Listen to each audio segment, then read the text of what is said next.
Okay, next, our benefits under Employees Compensation Program.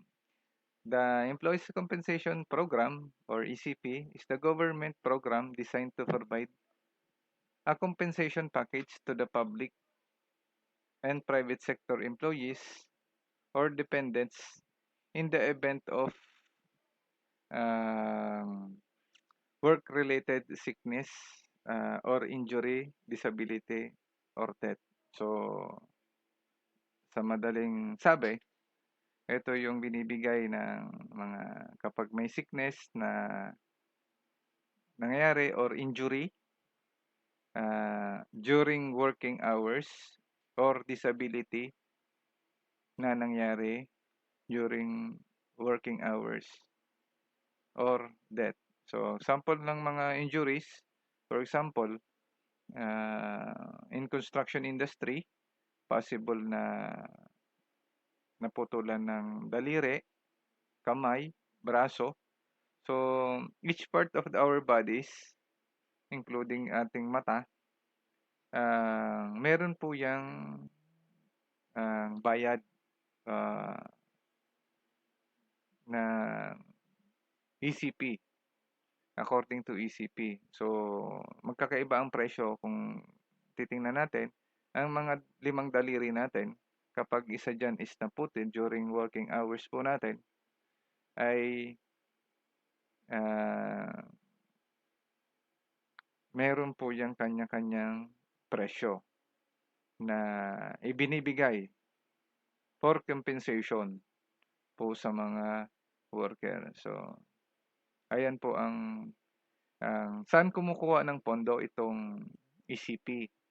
So, yan ay kumukuha ng konting porsyento sa binabayad ng mga empleyado sa binabayad na sa SSS. So, portion of that napupunta po dito sa ECP or ECC.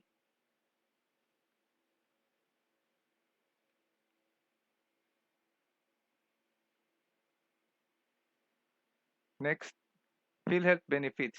The Philippine Health Insurance Corporation, or the PhilHealth, is mandated administrator of the Medicare program, now known as NHIP, under the National Health Assurance Act of 2013. So, Republic Act 7875 as amended by Republic 9241 and 10606. PhilHealth benefits, a unified benefits package for the PhilHealth members is being implemented, which includes the following categories of a person or of a personal health benefits.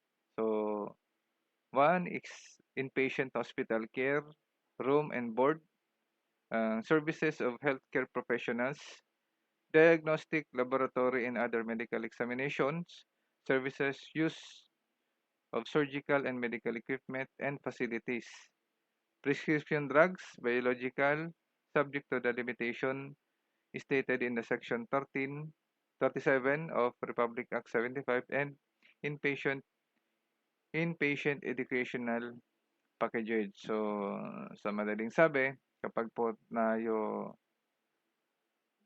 na-hospitalize or any sa ating mga beneficiary of PhilHealth, pwede natin siyang gamitin. So, hingi lang tayo ng record sa ating or sa admin po natin or sa mga HR. Pwede po tayong i-rin ng records para gamitin sa mga na-hospital ang isang empleyado or sa kanyang pamilya na kanyang i-declare as dependent. So, outpatient care, services of healthcare professional, diagnostic, laboratories and other medical examination, services, personal preventive services, prescription drugs, and biologicals subject to the limitation of the prescribed uh, Republic Act 78, 75, emergency and transfer services. So, ito naman po yung mga services na covered ng patient ng outpatient care ng PhilHealth. So, next is the Social Security benefits. So, the Social Security program provides a package of benefits in the event of death, disability, sickness, maternity, old age, employment. Basically, the SSS or Social Security system provides for a replacement of income lost in account of the aforementioned contingencies. So, benefits one is the sickness. The sickness benefits is a daily cash allowance paid for the number of days as a member is unable to work due to sickness or injury. So, kapag may karoon ng nagkasakit, so the employer magpa-file niya na may sickness siyang empleyado. So, the SSS will pay the amount equivalent sa declared ng employer per day. Next is the maternity leave.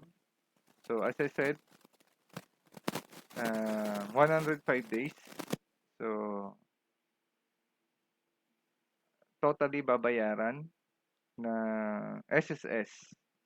But, there's a portion na hindi siya aabot. Ang payment ni maternity ng SSS equivalent sa computation of maternity leave. So, ibig sabihin, kapag ang bayad ni SSS sa maternity is kulang, equivalent to monthly salary of the employee, ang magsi-shoulder ng kakulangan sa maternity payment ay ang employer po natin. Ibig sabihin, ang susumahin kung magkano yung salary talaga actual ng isang empleyado plus the maternity na binigay ng SSS. So, ang kakulangan ng binigay ng SSS pupunuan ng ating employer. C is disability. It a cash benefits paid granted to a member who becomes permanently disabled or partially or totally disabled. So, disability benefits. So, bibigyan po siya ng bayad.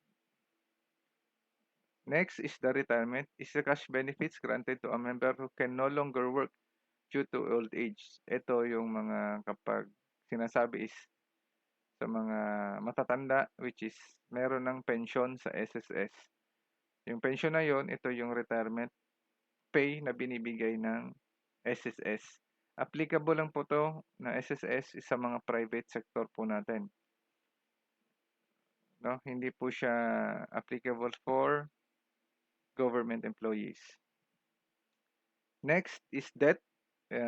It's cash benefits granted to the beneficiary of a deceased member. So, kapag po may namatay na member, so merong binibigay na cash. So, burial ng isang member. Ay, tama, na namatay. So, next is funeral. So, cash benefits given to whatever paid for the funeral expenses of the deceased member. Ito yung pag namatay, ibuburol. So, hindi naman lahat, but may portion pa rin silang binibigay kung magkano man yung amount given by the SSS.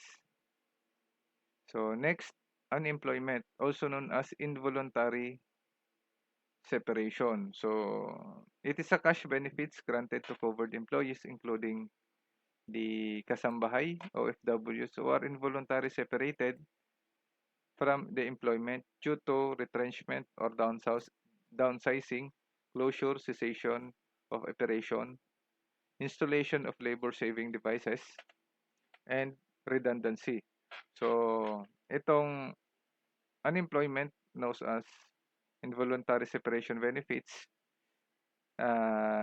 since last year, 2020, up to present, ah, marami nitong nabibigyan ang SSS, due to itong nangyari sa as pandemic. So, marami talaga ang nawalan ng trabaho, ah, nagbawas ng mga empleyado. So, lahat ito is naapektuhan ng ating mga ekonomiya. So, marami nitong nagbenepisyo sa involuntary separation. So, binigyan sila ng SSS of a certain amount para kahit papaano makatulong sa mga nawalan ng trabaho. Next is the pag-ibig benefits. The Home Development Mutual Fund or otherwise as Pag-ibig Fund or pagtutulungan sa kinabukasan, ikaw, bangko, industriya, at gobyerno fund is a mutual provident saving system for private and government employees and other earning groups supported by matching mandatory contribution of the respective employers with housing as a primary investment. Benefits saving of provident saving program, short-term loan program, housing program. So, mga empleyado pwedeng maka-earn or kapag may mga certain period na sila naghuhulog sa pag-ibig, pwede na silang kumuha ng housing loan. So, kung saan man nila gusto, pwede nilang i-apply for housing loan program sa pag-ibig. So, that's it. Yun lang naman po. Hoping nakatulong. So, kahit papano, yung nabanggit ng napag-usapan po natin or na-discuss ko po sa inyo, yan ay basic lamang. Hindi naman po lahat yun is covered lahat. So, marami pa rin kasing mahaba po ang per topic na na-discuss ko. So, hindi po lahat ng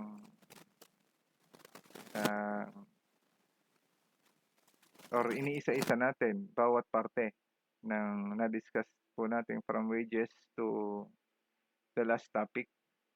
So, hoping nakatulong po sa inyo. So, as future HR and then or employee, so that is the silent feature of this topic. Thank you very much and good day.